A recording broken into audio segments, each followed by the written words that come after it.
Para penyanyi orang Lewi, yakni Asap, Heman, Yedutun, beserta anak-anak dan saudara-saudaranya, semuanya berdiri di sebelah timur mezbah, berpakaian linen halus dan dengan simbal, gambus dan kecapinya, bersama-sama 120 imam peniup nafiri. Lalu para peniup nafiri dan para penyanyi itu serentak memperdengarkan suara yang terpadu menyanyikan puji-pujian dan syukur kepada Tuhan. Mereka menyaringkan suara dengan nafiri, simbal dan alat-alat musik sambil memuji Tuhan dengan ucapan, sebab Ia baik, sesungguhnya untuk selama-lamanya kasih setianya. Pada saat itu, rumah Tuhan dipenuhi awan. Imam-imam tidak tahan berdiri untuk menyelenggarakan ibadah karena awan itu, sebab kemuliaan Tuhan memenuhi rumah Allah. Sedemikian jauh firman Allah yang telah kita baca dan dengarkan bersama. Kita semua yang hadir pada saat ini terus akan disebut berbahagia kalau di setiap persekutuan kita sungguh-sungguh datang rindu untuk memuliakan Allah, terlebih lagi datang rindu mendengarkan firman-Nya, memelihara dan memperlakukan dalam kehidupan kita hari lepas hari. Amin. Haleluya.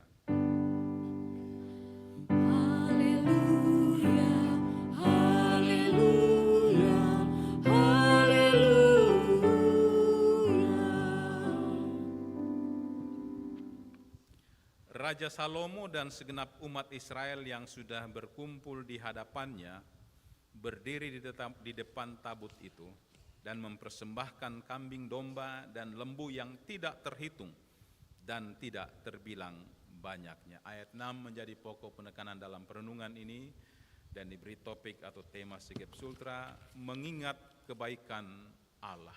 Mengingat kebaikan Allah. Bapak Ibu saudara-saudara yang kekasih dalam Tuhan, sebuah peribahasa yang sudah sangat lazim bagi kita, juga sudah beberapa kali saya katakan tentang orang yang lupa akan kehidupan di mana Tuhan atau sesamanya menolong. Kacang lupa akan kulit. Nah, saudara-saudara yang kekasih dalam Tuhan, orang-orang seperti ini biasanya lupa dengan masa lalunya. Dan ketika dia sukses, berhasil, keangkuhan dalam kehidupannya, kesombongan itu yang terjadi. Sebagai contoh misalnya, seorang pemuda dari kampung yang pergi untuk mencari masa depan. Dia berjuang dan sebagainya. Lalu setelah beberapa tahun kemudian dia pulang ke kampung. Orang menegurnya, dia tidak membalas. Memanggilnya, dia tidak menoleh. Dan sebagainya. Nah, itulah yang disebut orang lupa, ya, kacang lupa akan kulitnya. Dia lupa, Bapak Ibu saudara-saudara, bahwa mungkin rekan-rekannya, teman-temannya, bahkan saudara-saudaranya berdoa untuk dia ketika dia pergi. Tetapi begitu dia kembali, dia melupakan segala-galanya. Seorang anak mungkin juga saudara-saudara ketika pergi meninggalkan orang tuanya di kampung halaman untuk mencari masa depan, dan dia pun berhasil. Setelah itu saudara-saudara, dia melupakan orang tuanya.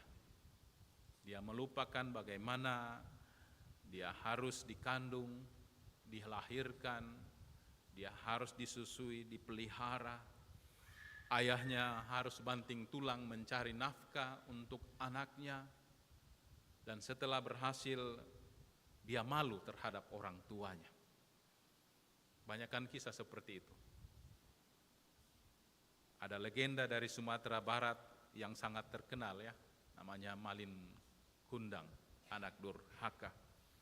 Nah, Bapak Ibu saudara-saudara yang kekasih dalam Tuhan, mari kita belajar firman Tuhan hari ini. Apakah saudara-saudara dalam kehidupan kita juga adalah seorang yang durhaka di hadapan Allah?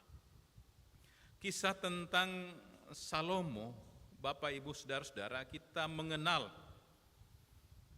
dalam firman Tuhan dikatakan tidak ada raja yang sama seperti dia sampai sekarang ini. Raja yang sangat bijaksana. Salomo adalah anak dari Raja Daud. Nah, Bapak, Ibu, Saudara-saudara yang kekasih dalam Tuhan, sudah pasti dalam kehidupan Salomo masa lalu banyak belajar tentang Allah dari seorang ayah Daud, dan kita kenal Daud adalah orang yang taat dan patuh juga kepada Tuhan. Dan hari ini saudara-saudara, bagaimana Salomo bersukacita, bersyukur di hadapan Allah, mengingat kebaikan Allah dalam hidupnya, dan sebagai ungkapan sukacita dan syukur itu dia memenuhi rencana ayahnya Daud untuk membangun rumah Tuhan. Nah, saudara-saudara, Salomo harus membangun rumah Tuhan di Yerusalem, tepatnya di Gunung Moria. Ya, mengapa saudara-saudara? Karena di tempat inilah saudara-saudara Daud berjanji untuk mendirikan bait Allah, rumah Tuhan pada saat itu. Nah, itulah sebabnya Salomo menepati janji orang tuanya, ayahnya kepada Allah. Nah, saudara yang kekasih dalam Tuhan, bangunan yang harus dibangun, Bapak, Ibu, Saudara-saudara, ini sesuai dengan apa yang disampaikan ayahnya, Daud. Ya, kalau kita membaca dalam pasal 3, ayat 3 di sana dikatakan, inilah ukuran dasar yang ditetapkan Salomo untuk mendirikan rumah Allah. Panjangnya 60 hasta, kalau sekarang kurang lebih berapa ya, 30 meter kalau tidak salah, satu hasta. Begini ya Pak Effendi ya, kalau satu hasta, perhitungan yang lalu ya, kurang lebih 30 meter, bayangkan panjangnya bait Allah itu menurut hasta yang lama, dan lebarnya 20 hasta, kurang lebih 10 meter ya.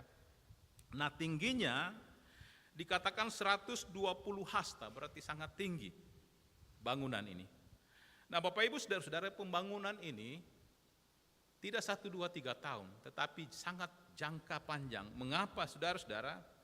Karena bahan-bahan yang digunakan pada saat itu, Bapak, Ibu, Saudara-saudara, bukan hanya bahan yang ada di Yerusalem pada saat itu, tetapi mereka harus berupaya untuk mencari ke tempat lain pada saat itu.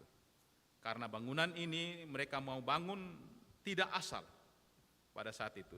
Mereka harus membangun seperti apa yang dikehendaki Daud dan juga Salomo. Kayu-kayu yang digunakan bukanlah kayu dari Yerusalem pada saat itu, tetapi mereka harus mengambil dari tempat lain. Dan bangunan itu, saudara-saudara, bagian-bagian di dalamnya dilapisi dengan emas, utamanya ruang Maha Kudus pada saat itu, tempat di mana meletakkan tabut perjanjian Allah. Nah, saudara yang kekasih dalam Tuhan, ketika bangunan itu selesai, dalam bacaan kita tadi katakan Salomo menyuruh semua para tua Israel, semua kepala suku, semua pemimpin kaum keluarga orang Israel. Jadi tidak ada yang tersisa. Semua para stakeholder, semua para pemimpin harus hadir. Ini karena titah Raja Salomo. Ya, kalau raja berbicara, berkata, berarti harus dilakukan, tidak ada yang sisa. Nah, mereka harus berkumpul di Yerusalem pada saat itu, saudara-saudara. Nah, selama ini tabut perjanjian itu tidak menetap kemana bangsa Israel pergi, maka tabut itu harus dibawa ke sana kemari. Dan ketika bait suci telah selesai pada saat itu, maka tabut itu harus dibawa kembali ke Yerusalem. Dia harus dibawa ke bait suci yang telah dibangun pada saat itu.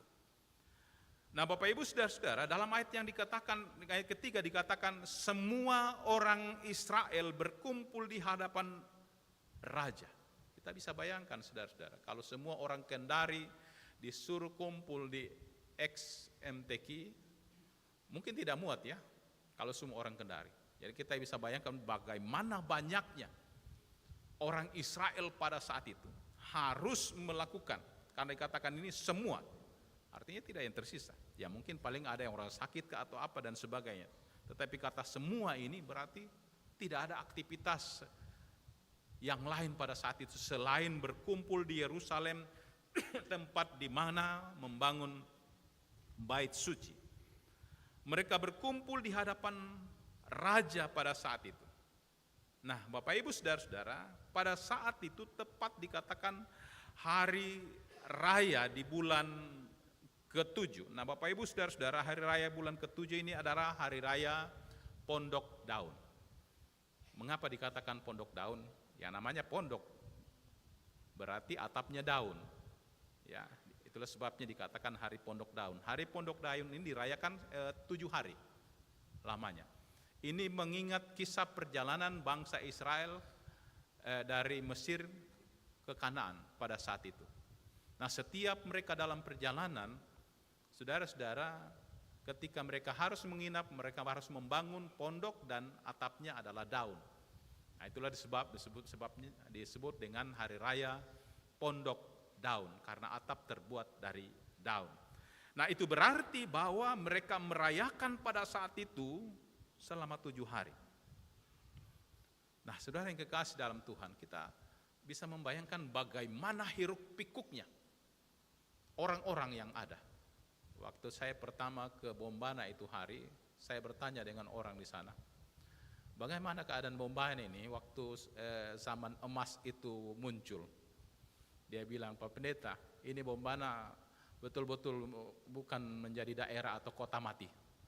Hiruk pikuk manusia dari pagi sampai pagi tidak pernah berhenti. Ya, pokoknya lalu lalang, halaman tidak ada yang kosong. Mereka menyewa halaman dan sebagainya. Karena orang datang dari segala penjuru. Nah, kita bisa bayangkan 7 hari Pondok Daun itu berarti bahwa aktivitas sangat luar biasa pada saat itu.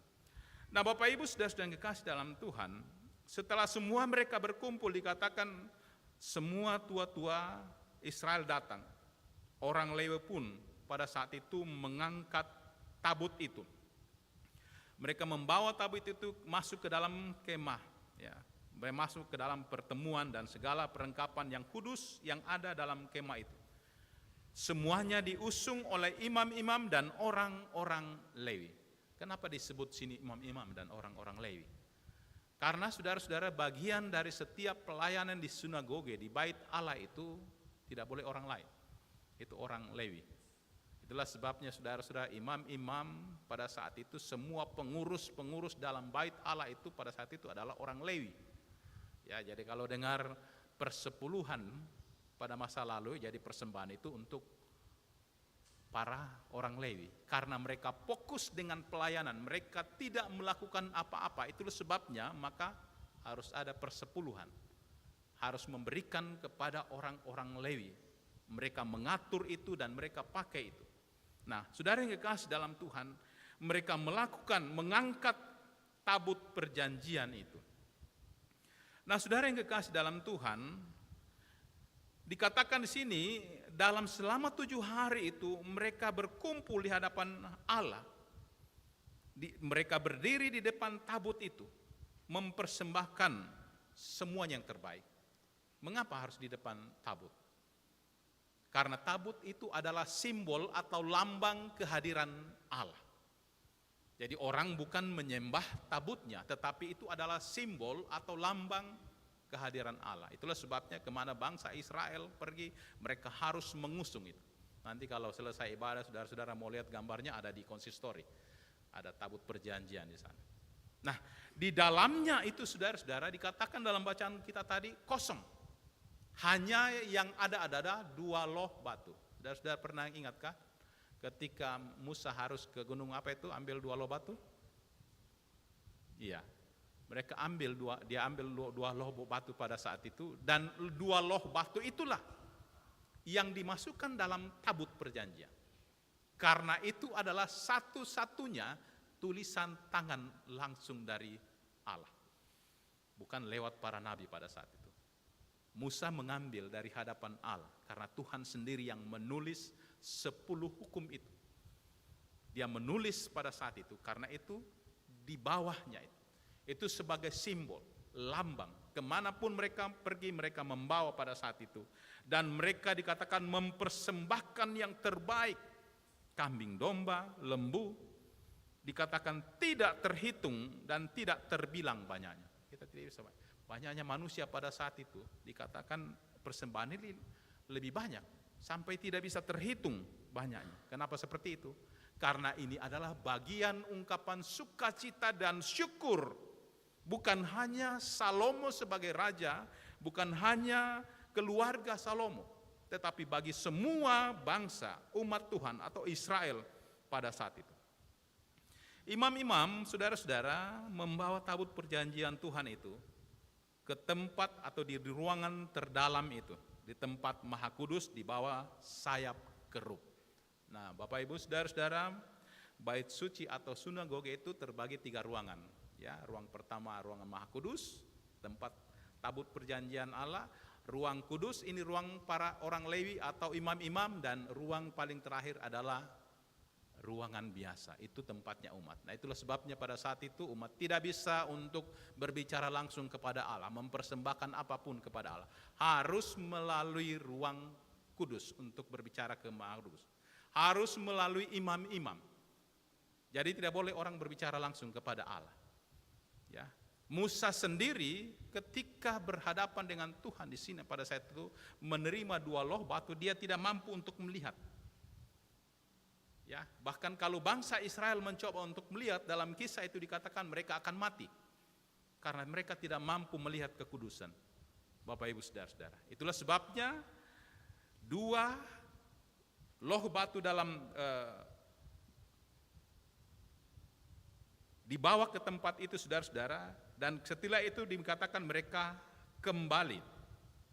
Mereka usung pada saat itu dengan usungan yang panjang, ya saudara-saudara, untuk dipikul oleh orang-orang imam. Tidak ada apapun dalam tabut itu dikatakan, saudara-saudara, kecuali ya 2 loh batu itu.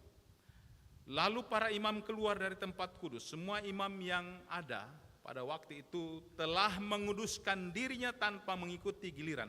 Artinya saudara-saudara, imam sendiri, orang yang dipilih oleh Allah pada saat itu sebagai alatnya, orang-orang Lewi itu, sebelum mereka memegang tabut itu, mereka harus menguduskan dirinya, menyucikan dirinya, membasuh dirinya pada saat itu. Dan dikatakan sini tidak perlu antrian untuk membasuh, masing-masing pergi untuk membasuh.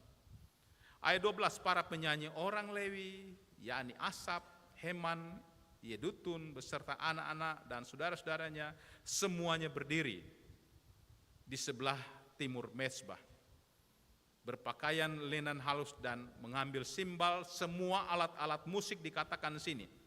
Dan dikatakan 120 imam peniup nafiri. Jadi sangat luar biasa megahnya keberadaan pada saat itu. Mereka menyanyi, saudara-saudara, memuji Tuhan. Ya, dikatakan sini.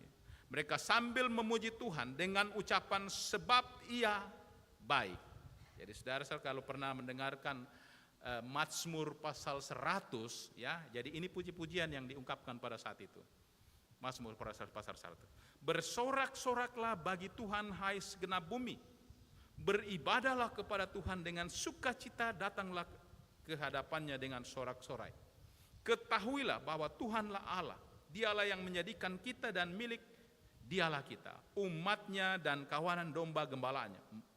Masuklah melalui pintu gerbangnya dengan nyanyian syukur, ke dalam pelatarannya dengan puji-pujian, bersyukurlah kepadanya dan pujilah namanya, sebab Tuhan itu baik, kasih setianya untuk selama-lamanya dan kebenarannya tetap turun-temurun. Itulah yang mereka nyanyikan, Bapak Ibu saudara-saudara. Jadi kalau saudara nanti kapan-kapan buka kitab Mazmur, dikatakan sana Mazmur Asaf, ya, jadi orang Lewi yang membuat Mazmur itu adalah puji-pujian, ungkapan sukacita mereka pada saat itu. Mereka memuji Allah dengan sungguh luar biasa pada saat itu. Dan apa yang terjadi? Dikatakan pada saat itu, saudara-saudara, ruang atau rumah Tuhan itu dipenuhi dengan awan. Awan ini bukan awan biasa atau kabut biasa, tetapi ini adalah kehadiran Allah, kehadiran kuasa Allah pada saat itu, sehingga dikatakan para imam-imam sendiri tidak tahan, tidak mampu. Mengapa?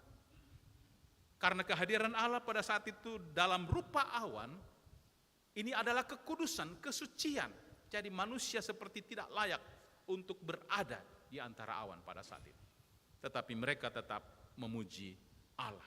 Mengapa, saudara-saudara? Karena mereka meyakini bahwa Allah lah yang telah memilih mereka, memanggil mereka, memelihara mereka teristimewa. Ia yang peduli kepada umatnya. Nah, Bapak Ibu saudara-saudara yang kekasih dalam Tuhan Yesus Kristus, apa yang kita pelajari tentang kisah ini?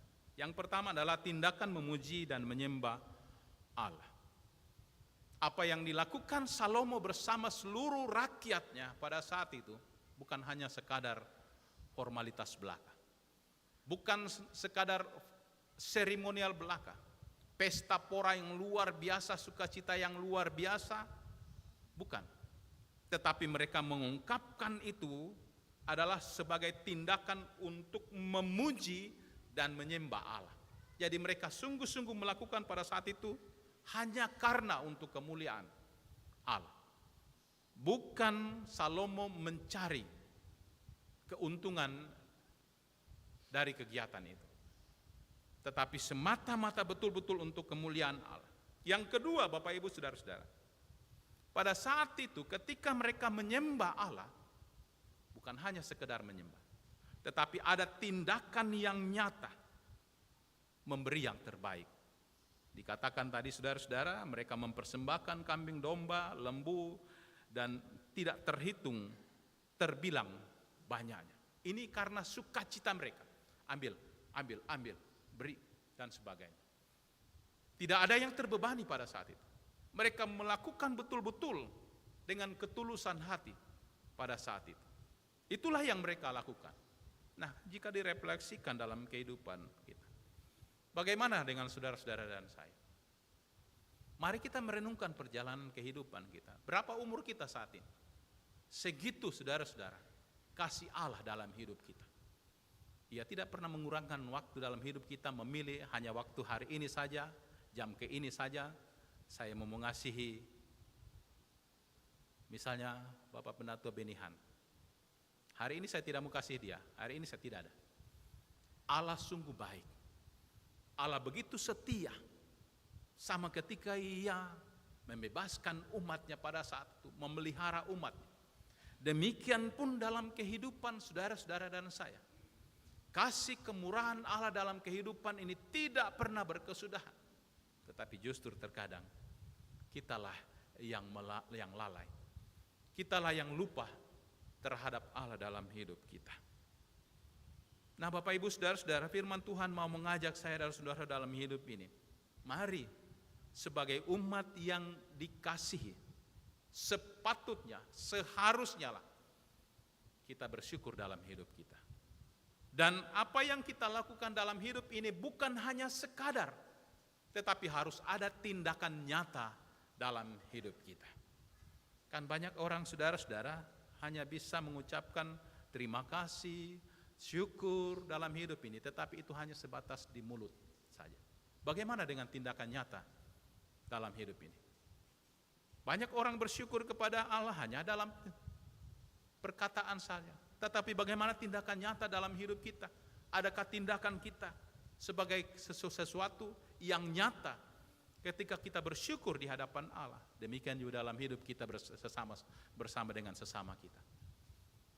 Oh iya, saya ingat dia dulu pernah tolong saya sampai berhasil. Oh syukur, terima kasih. Salahkah kalau kamu mengungkapkan tindakan nyata syukur dan terima kasih? Mungkin biarpun dia lebih banyak apa yang dia miliki, nyatakan tindakan nyata itu.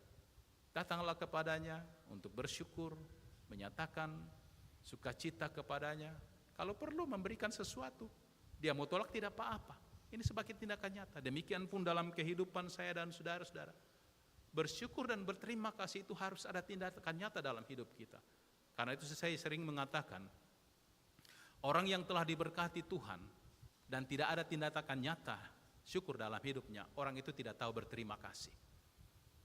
Karena memberikan persembahan dalam hidup kita adalah ungkapan sukacita dan syukur kita kepada Allah. Bukan kita memberikan sumbangan kepada Tuhan. Tuhan tidak membutuhkan harta kita. Dia kaya, dia sumber berkat.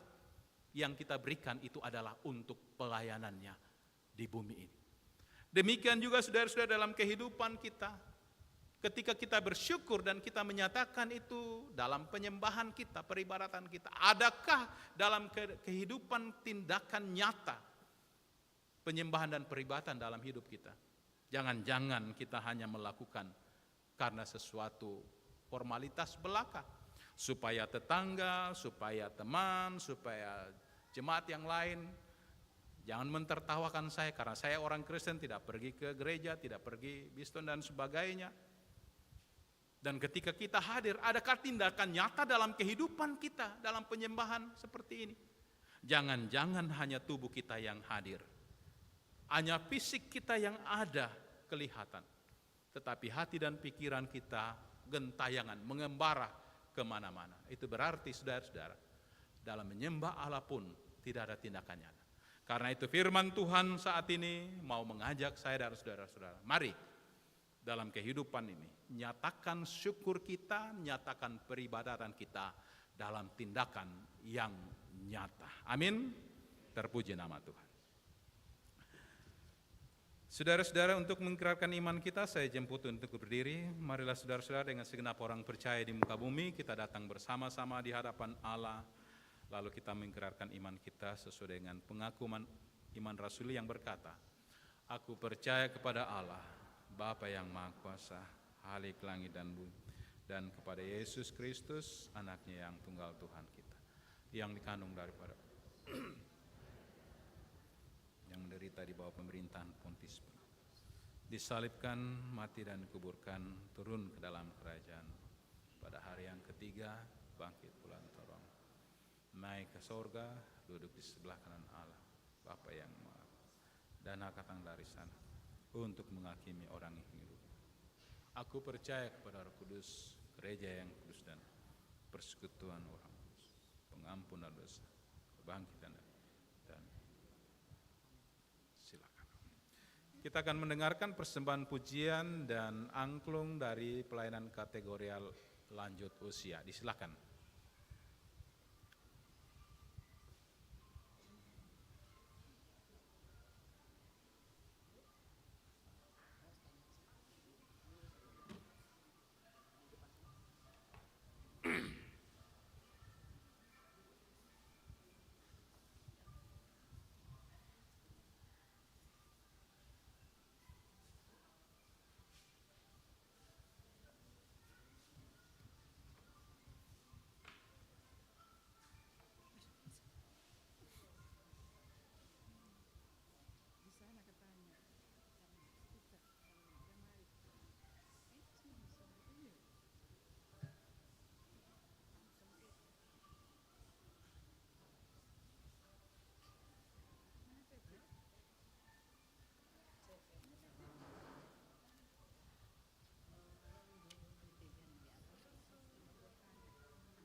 Iya, luar biasa ya lansia.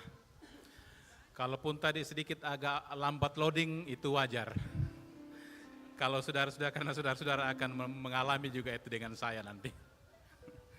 Luar biasa ya.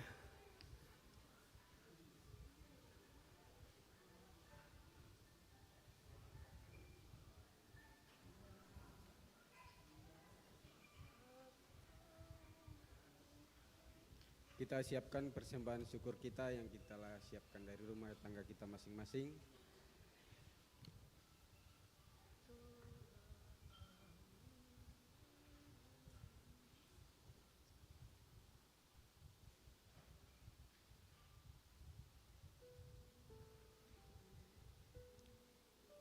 Sebelum kita membawa persembahan syukur kita kepada Tuhan, marilah kita berdoa.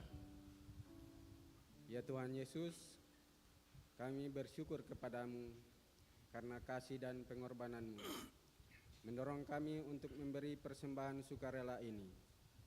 Kami sadar bahwa persembahan kami ini tidak sebanding dengan kurban tubuh dan darahmu yang Engkau persembahkan bagi kami dan dunia ini.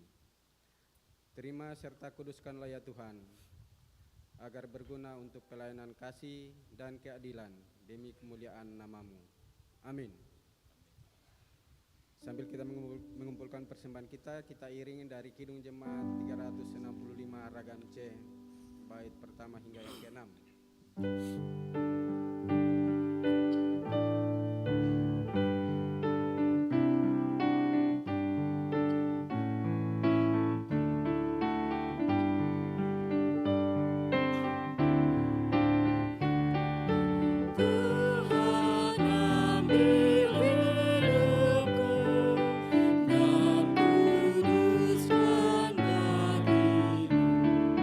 Pun waktuku pakai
Tuhan menyertai saudara-saudara.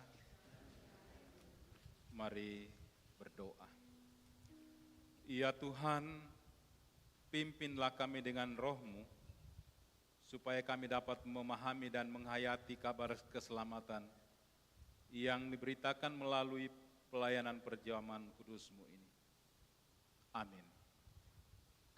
Saudara-saudara, dalam kebaktian ini akan dilaksanakan pelayanan perjamuan kudus berdasarkan amanat Tuhan kita Yesus Kristus. Ia menghendaki agar gerejanya selalu memperingati kematian dan kebangkitannya. Seperti yang tertulis dalam Injil Lukas pasal 22 ayat 14 hingga ayat yang ke-20. Ketika tiba saatnya, Yesus duduk makan bersama rasul-rasulnya. Katanya kepada mereka, "Aku sangat rindu makan Paskah ini bersama kamu sebelum aku menderita. Sebab aku berkata kepadamu, aku tidak akan memakannya lagi sampai hal itu digenapi dalam kerajaan Allah." Kemudian ia mengambil sebuah cawan, mengucap syukur lalu berkata, "Ambillah ini dan bagikanlah di antara kamu. Sebab aku berkata kepada kamu, mulai sekarang ini aku tidak akan minum lagi hasil pokok anggur sampai kerajaan Allah telah datang." Lalu ia mengambil roti, mengucap syukur, memecah-mecahkannya dan memberikannya kepada mereka, katanya, "Inilah tubuhku yang diserahkan bagi kamu. Lakukanlah ini sebagai peringatan akan aku." Demikian juga dilakukannya dengan cawan sesudah makan. Ia berkata, "Cawan ini adalah perjanjian baru oleh darahku yang ditumpahkan bagi kamu." Saudara-saudara, dalam perjamuan kudus ini kita akan makan roti dan minum anggur bersama-sama selaku puji-pujian dan ucapan syukur kita kepada Tuhan kita Yesus Kristus yang telah mengorbankan dirinya bagi keselamatan kita. Oleh pekerjaan Roh Kudus, kita mengambil bagian dalam kematian dan kebangkitannya, sementara kita terus menanti saat penggenapan kerajaan Allah yang akan datang itu. Kita memuji Tuhan, dari Kidung Jemaat 35 tercurah darah Tuhan.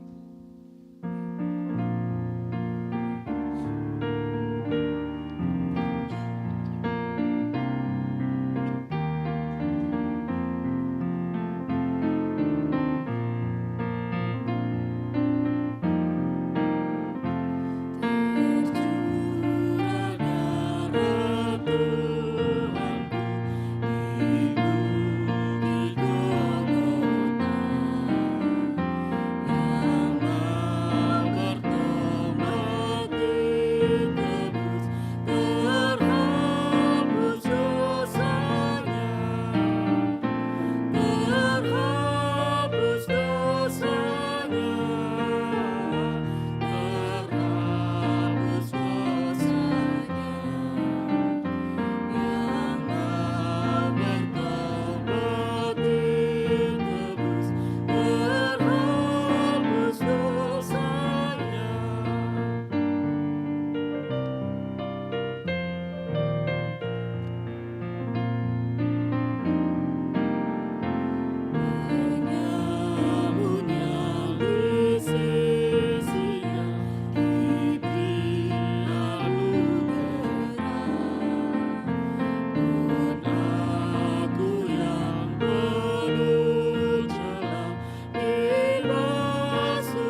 perjamuan kudus ini adalah peringatan akan kematian dan kebangkitan Tuhan kita Yesus Kristus. Oleh sebab itu, janganlah hati kita terikat pada roti dan anggur yang kelihatan ini, melainkan hendaklah kita mengarahkan hati kita kepada Yesus Kristus Tuhan kita. Mari kita berdoa. Ya Tuhan, kasihanilah kami orang-orang berdosa ini.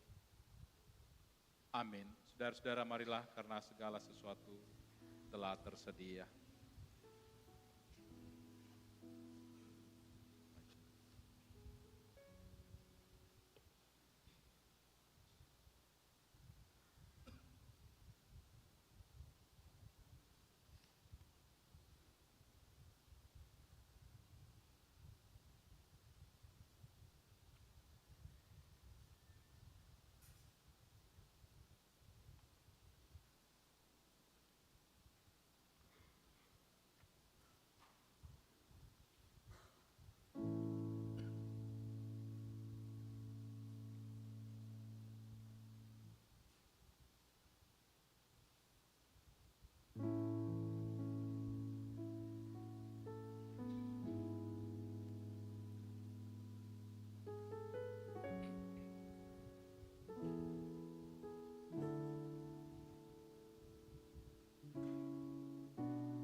Saudara-saudaraku, roti yang dipecah-pecahkan ini adalah persekutuan dengan tubuh Kristus. Makanlah. Kata Yesus, inilah tubuhku yang telah diserahkan bagi kamu, perbuatlah ini menjadi peringatan akan daku.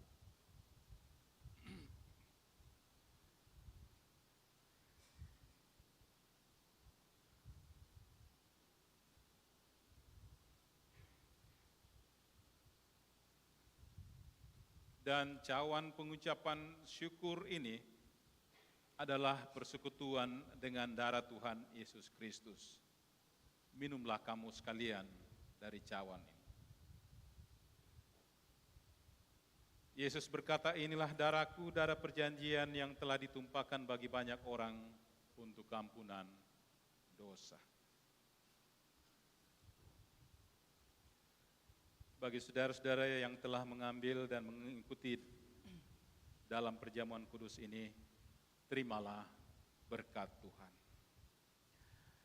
Allah sumber pengharapan akan memenuhi kamu dengan segala sukacita dan damai sejahtera dalam iman kamu, supaya oleh kekuatan Roh Kudus kamu berlimpah-limpah dalam pengharapan. Amin.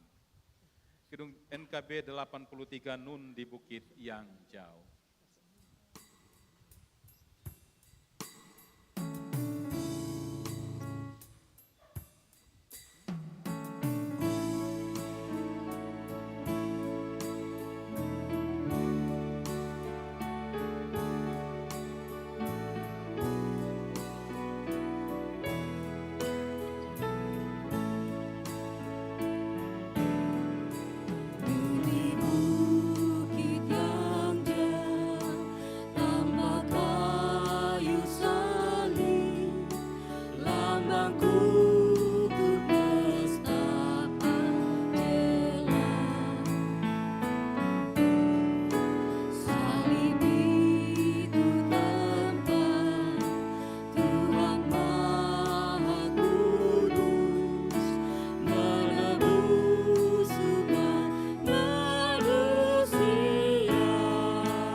Saudara-saudara, mari bersama-sama membuka kitab Mazmur 103 sebagai ungkapan syukur dan sukacita kita. Mazmur 103 ayat 1 hingga 4 kita akan membaca secara berbalasan. Saya akan membaca kalimat yang keluar, Bapak Ibu Saudara-saudara membaca kalimat yang ke dalam. Mazmur 103 ayat 1 hingga ayat yang keempat. Pujilah Tuhan, hai jiwaku. Pujilah Tuhan, hai jiwaku. Dia yang mengampuni segala kesalahanmu. Dia yang menyelamatkan nyawamu dari lubang kubur. Amin. Tuhan menyertai saudara-saudara. Mari bersyukur dan bersyafaat, kita berdoa. Di tengah-tengah sukacita yang kami alami Tuhan pada siang hari ini, kembali kami datang menghampiri kekudusan, mengucap syukur dan berterima kasih atas kebaikan kemurahan-Mu yang tak pernah berhenti dalam hidup kami. Engkau begitu baik Tuhan, Engkau sungguh mengasihi kami dalam perjalanan kehidupan kami Tuhan, hari lepas hari. Di sana Engkau begitu setia. Terima kasih seminggu lamanya Engkau telah bersama dengan kami. Karena itu sepatutnya kami harus bersyukur kepadamu. Dan di hari yang Kau kuduskan ini kami datang memenuhi panggilan-Mu berarak-arakan, datang di hadapan hadirat-Mu Tuhan bersama-sama sebagai saudara bersaudara, memuliakan, menyembah Engkau, mendengarkan akan kebenaran, dan juga Tuhan kami boleh menghayati akan pengorbanan-Mu lewat Yesus Kristus yang telah mendebus dan menyelamatkan kami sebagai anak-anak.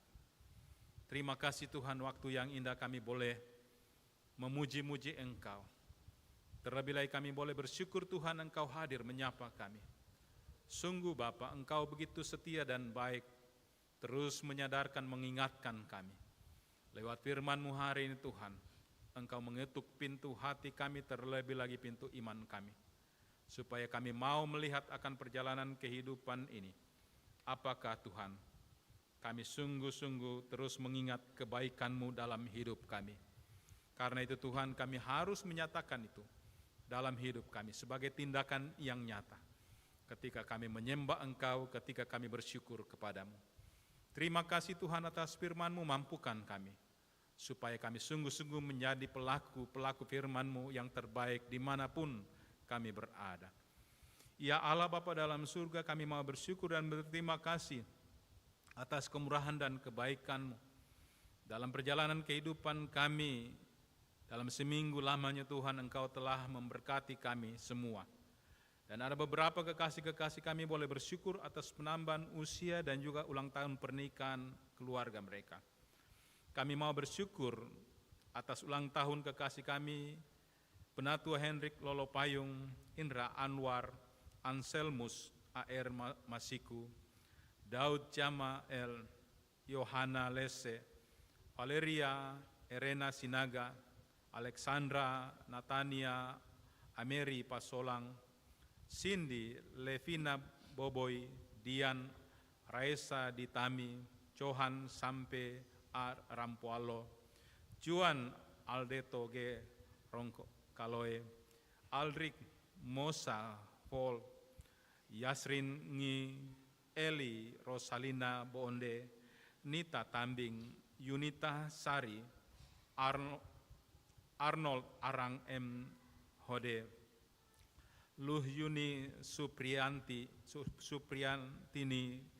Diaken Jemi Martin, Penatua Mulyati S. Pamian, Teddy Ronald Deli, Celia Yunita A. Rere, Adelne Jessica B., Yohanes Mangayu, Thomas Tandi Payung, Simon Manggaraya, Yosapat Yunio, Bripki Thomas, Yan Silumalin, Niel Hermanto, Morsan Bara Monanga, Junita Sotarampak, dan mungkin masih ada saudara-saudara kami yang bersyukur atas ulang tahun mereka. Juga kami mau bersyukur atas ulang tahun pernikahan keluarga Bapak Marcelius Patandung bersama Ibu Hervina Kulatiku, keluarga Bapak Robert Pamangin bersama Ibu Suryani Febrianti Baso, keluarga Bapak Siprianus Pataang bersama Ibu Naomi Pagorai, keluarga Bapak Paseru bersama Ibu Hana Dalipang, dan mungkin masih ada keluarga yang boleh bersuka cita atas ulang tahun pernikahan mereka. Terima kasih Bapa atas anugerah-Mu yang tak pernah berkesudahan dalam kehidupan kekasih-kekasih kami. Engkau telah memelihara mereka dalam perjalanan kehidupan pribadi, dan juga Tuhan Engkau telah memelihara mereka melewati hari-hari hidup mereka dalam mengarungi bahtera keluarga mereka. Terpuji-puji nama-Mu Tuhan. Sukacita yang mereka alami menjadi sukacita kami semua jemaat-Mu. Karena itu Tuhan, kami mau berdoa, teruslah Bapa peliharakan mereka dalam kehidupan mereka ke depan. Biarlah kasih-Mu terus bersama menaungi hari-hari hidup mereka. Juga kami mau bersyukur bersama beberapa kekasih kami yang beberapa saat lalu Tuhan mengalami kelemahan tubuh, sekarang mereka ada dalam masa-masa pemulihan. Karena itu Tuhan, teruslah Engkau menjamah kekasih-kekasih kami. Bapak Yohanes Kaloto, Ibu Lefran Kalaeng, Bapak Markus Rombe, Ibu Yeni George, Ibu Elizabeth Intopiana, Bapak Amari Makara, Ibu Ana Suwarsi, Bapak Asir, Bapak Paulus Tandi Pailang, Ibu Bidan Mariana, dan mungkin masih ada saudara-saudara kami dalam masa pemulihan. Kami mohon Tuhan, Engkau terus memberkati kekasih-kekasih kami dalam pengharapan mereka kepada-Mu, sehingga kelak mereka sungguh-sungguh boleh dipulihkan kembali. Dan saat ini Bapa, hamba-Mu mau menyerahkan seluruh keberadaan jemaat-Mu ke dalam tangan kuasa-Mu. Teristimewa Tuhan anak-anak-Mu yang hadir pada saat ini. Inilah Tuhan anak-anak-Mu yang setia di hari Engkau kuduskan ini. Mereka datang dengan penuh sukacita menyembah Engkau di hadapan hadirat-Mu. Datang rindu mendengarkan kebenaran firman-Mu Tuhan. Mempersembahkan yang terbaik untuk pelayanan-Mu. Tetapi sungguh Tuhan, Engkau mengetahui sisi kehidupan kami yang lain sebab Engkau maha kuasa. Karena itu Tuhan, tolong kami jikalau mungkin masih ada di antara kami yang hidup tidak berkenan kepadamu. Ampunkan salah dan dosa kami, mampukan kami dengan kuasa Roh, supaya kami mau mengelakkan, membuang jauh-jauh segala perkara yang Tuhan tidak kehendaki. Dan kami terus mau belajar hidup kudus, supaya kami layak Tuhan terus disebut sebagai anak-anak pilihan-Mu. Ya Allah Bapa dalam surga, berkati semua anak-anak-Mu yang hadir pada saat ini, baik pribadi maupun dalam kehidupan rumah tangga. Tuhan tolong tuntun sertai dalam perjalanan kehidupan mereka sebagai suami, istri, ayah, ibu, opa, dan oma. Banyak hal Tuhan yang kami rindukan dalam perjalanan kehidupan keluarga. Tetapi apalah daya dengan berbagai keterbatasan yang kami tidak mampu meraih itu kalau kami mengandalkan kekuatan kami Tuhan. Karena itu hadirlah di tengah-tengah kehidupan kami. Engkau mendahului kami, mengiringi perjalanan kehidupan kami, dan kami letakkan semua ke dalam tangan kuasa-Mu sebab kami percaya Engkau Tuhan Allah yang perkasa, tak ada yang gagal di hadapan hadirat-Mu. Engkau Tuhan bersama dengan kami sepanjang perjalanan kehidupan keluarga kami. Mampukan kami terus menjalani bahtera kehidupan keluarga kami sebagai suami istri, supaya kami terus semakin bijaksana, dan mampukan kami terus untuk terus menjadi guru dan imam yang terbaik buat anak-anak kekasih kami. Segala aktivitas kehidupan kami dalam rumah tangga, secara khusus buat ibu-ibu yang begitu setia mendampingi suami, membina anak-anak kekasih, mempersiapkan akan segala kebutuhan dalam rumah tangga dari pagi hingga malam. Berikan kasih setia-Mu, kesabaran kepada mereka Tuhan. Terus Engkau pakai segenap ibu-ibu dalam rumah tangga, biarlah mereka boleh melihat Tuhan bahwa inilah pelayanan yang Tuhan percayakan di tengah-tengah keluarga mereka. Tetapi apa yang mereka buat Tuhan janganlah sia-sia. Dari semua itu akan menjadi buah-buah berkat dalam kehidupan rumah tangga masing-masing. Demikian juga suami, istri dalam berbagai kesibukan pekerjaan yang mereka geluti setiap saat dari pagi hingga malam, Senin hingga Sabtu dalam berbagai aktivitas kehidupan, tanggung jawab dalam disiplin ilmu masing-masing. Tuhan tolong anugerahkan kekuatan, kemampuan kepada mereka, supaya mereka boleh menjalani dengan penuh sukacita seperti apa yang Tuhan kehendaki. waktu, tenaga, pikiran yang dicurahkan Tuhan, janganlah juga sia-sia, tetapi kasih-Mu akan memberkati tangan-tangan mereka, sehingga mereka akan memperoleh buah-buah berkat dalam kehidupan mereka. Mereka gunakan untuk perjalanan masa depan keluarga dan juga terus untuk menunjang setiap pelayanan-Mu. Bapa, kami juga memohon bagi anak-anak kekasih kami dalam masa pertumbuhan mereka, mohon Tuhan peliharakan mereka. Dalam berbagai kesibukan mereka, Tuhan berikan semangat, kemampuan kepada mereka. Terima perlindungan-Mu terus terjadi dalam hidup mereka ketika mereka beraktivitas. Naungi mereka dengan damai sejahtera-Mu, luputkan mereka dari segala mara bahaya. Berikan semangat kepada mereka yang menuntut ilmu untuk mempersiapkan masa depan mereka dengan serius, dengan sungguh-sungguh. Mereka Tuhan yang mencari pekerjaan, Engkau berikan kesabaran juga Tuhan. Biarlah mereka mau menyerahkan hidup mereka, pergumulan mereka ke dalam tangan kuasa-Mu untuk meniti masa depan, baik pekerjaan atau jodoh mereka. Teguhkan iman mereka supaya mereka jangan terperosok dengan pengaruh duniawi yang akan menyesatkan iman mereka. Dan tunjukkan jalan terbaik di mana Bapa Engkau mempersiapkan masa depan buat anak-anak kekasih kami. Mereka yang telah bekerja Tuhan berikan tanggung jawab yang baik. Segala hasil yang mereka terima biarlah mereka Tuhan pakai untuk masa depan mereka. Juga mereka terus mau bersyukur kepadamu Bapa. Ya Allah Bapa dalam surga. Keluarga kekasih kami yang terpisah dari kami dimanapun mereka berada dalam dinamika kehidupan mereka di sana. Seperti Engkau menolong memberkati kami di Kendari ini, demikian pengharapan kami. Kasih kemurahan-Mu juga terus terjadi kepada segenap orang-orang yang kami kasih dimanapun mereka berada. Dan saat ini Tuhan kami juga mau menyerahkan akan pergumulan-pergumulan kekasih kami, baik yang hadir maupun tidak hadir. Kalau mereka dalam kesusahan Bapa, lepaskan mereka dari belenggu-belenggu kesusahan mereka. Mereka yang dalam kelemahan tubuh oleh karena pergumulan sakit, kami serahkan mereka ke dalam tangan kuasa-Mu.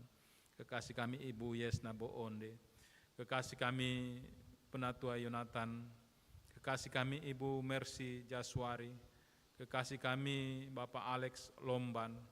Tuhan, tidak ada pengharapan ini, kami meletakkan ke dalam tangan kuasa lain hanya kepadamu. Sebab kami percaya Engkau maha kuasa. Ulurkan tangan-Mu Bapa yang mujizat di dalam nama Yesus. Engkau menjamah mereka.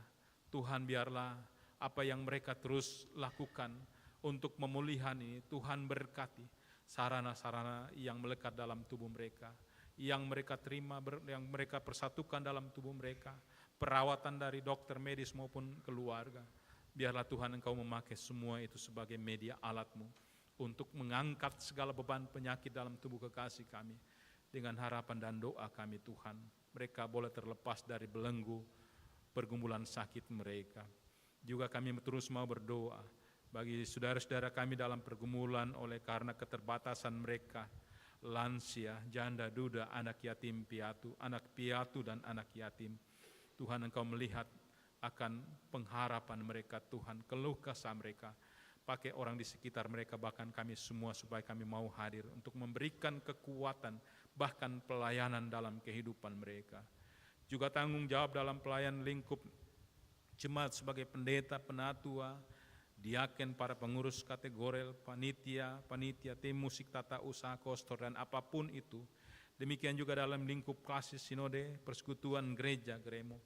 Mampukan kami semua anak-anak-Mu, hamba-hamba-Mu Tuhan dalam tugas panggilan pelayanan mulia ini. Biarlah kami terus boleh berkarya dalam kehidupan kami sebagai tindakan yang nyata untuk pelayanan-Mu, supaya pelayanan yang kami lakukan Tuhan, semua jemaat-Mu boleh terberkati, dan biarlah Tuhan, nama Tuhan saja yang dimuliakan di dalamnya. Para pemimpin daerah, negara, bahkan dunia ini, Tuhan teguhkan dan kuatkan, mampukan mereka untuk menjalani dengan penuh sukacita dalam berbagai pergumulan-pergumulan mereka Tuhan. Biarlah dimanapun kami berada, kami boleh terus menikmati kedamaian dan ketentraman dalam hidup kami. Terpuji nama-Mu Tuhan atas anugerah dan kebaikan-Mu, atas segala-galanya yang Engkau telah nyatakan bagi kami. Karena itu Tuhan, setelah kami kembali nanti, biarlah kami kembali dengan damai sejahtera-Mu dan terus boleh menghadirkan di dalam kehidupan kami masing-masing. Ini Bapa ungkapan syukur syafaat kami hanya di dalam nama Yesus. Hamba menyerahkan seluruh keberadaan jemaat ke dalam tangan kuasa-Mu. Terpuji nama-Mu Tuhan. Amin.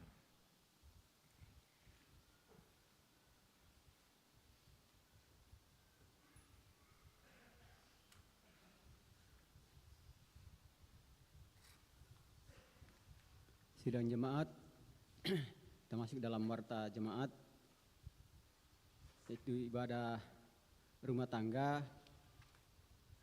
Tidak ada perubahan, hanya ada penekanan di rayon 2 hari Sabtu tanggal 7 bulan 6 2025, yaitu dilaksanakan pada jam 10 pagi dengan tempat Ibu Alfrida Ayuning Kartini, gabung lansia atas nama Ibu Marse Kasim, dirangkaikan dengan 100 hari almarhum Erik Bansin di Pepokolapasia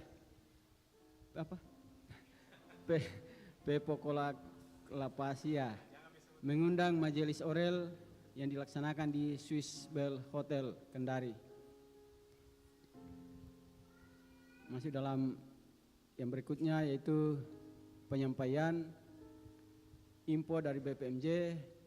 Telah dibuka pendaftaran peserta katekisasi tahun pelajaran 2025-2026. Pembelajaran akan dimulai pada hari Minggu tanggal 15 Juni 2025. Formulir pendaftaran dapat diambil pada tata usaha gereja setiap hari kerja dimulai jam 9 sampai jam 12 dengan melampirkan syarat, yaitu fotokopi surat baptis.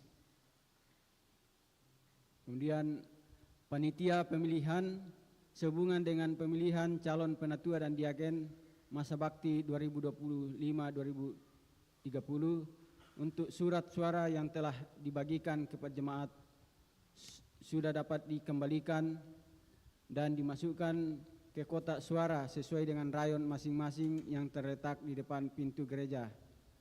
Mulai minggu atau hari ini sampai tanggal 15 Juni pukul 11.30 WITA. Panitia mengharapkan dukungan jemaat. Terima kasih. Kemudian panitia pembangunan disampaikan kepada warga jemaat bahwa progres pembangunan pagar tembok gereja sampai dengan saat ini pembangunannya masih terus berlanjut. Bagi warga jemaat yang ingin memberikan bantuan berupa dana dan atau material seperti pasir, semen, dan batako, dapat menghubungi Ketua Panitia Pembangunan, yaitu Bapak Binanga Panjaitan SE, dengan nomor HP yang tertera di warta jemaat ini, atau ke Bendahara Panitia, yaitu Diaken Hermin Botong. Atas dukungan dan yang diberikan diucapkan terima kasih. Yang berikutnya, info pemberkatan nikah. Yang akan dilaksanakan pemberkatan nikah Igo Rainando Tandiallo SKM dengan Winda Sada Pongmanguki pada hari Sabtu tanggal 14 Juni 2025 pukul 10.30 WITA di Gereja Orel. Kemudian warga jemaat yang hadir pada ibadah jam kedua ini, laki-laki 81, perempuan 126, jumlah 207. Demikian warta jemaat. Tuhan Yesus memberkati kita semua. Baik Bapak Ibu, saudara-saudara, mengakhiri rangkaian ibadah kita saat ini saya jemput berdiri. Saudara-saudaraku, pulanglah dengan damai sejahtera, tetap pelihara dan berlakukanlah firman Tuhan dalam hari-hari perjalanan kehidupanmu dan terimalah berkat-Nya. Tuhan memberkati engkau dan melindungi engkau. Tuhan menyinari engkau dengan wajah-Nya dan memberi engkau kasih karunia. Tuhan menghadapkan wajah-Nya kepadamu dan memberi engkau damai sejahtera. Amin.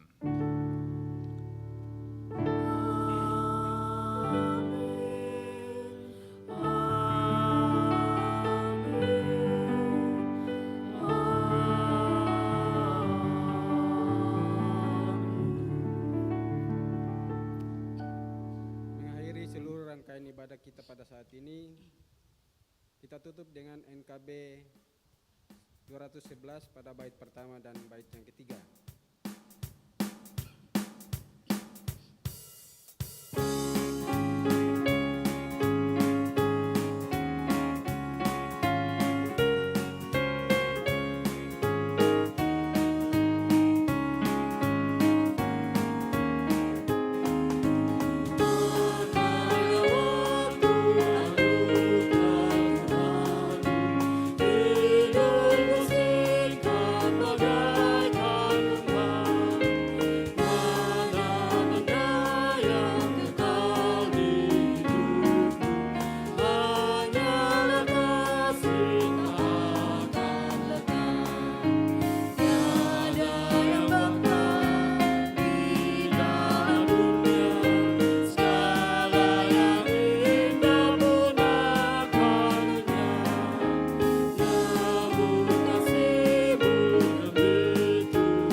Demikianlah seluruh rangkaian ibadah kita pada jam kedua ini. Tuhan Yesus memberkati kita semua. Shalom.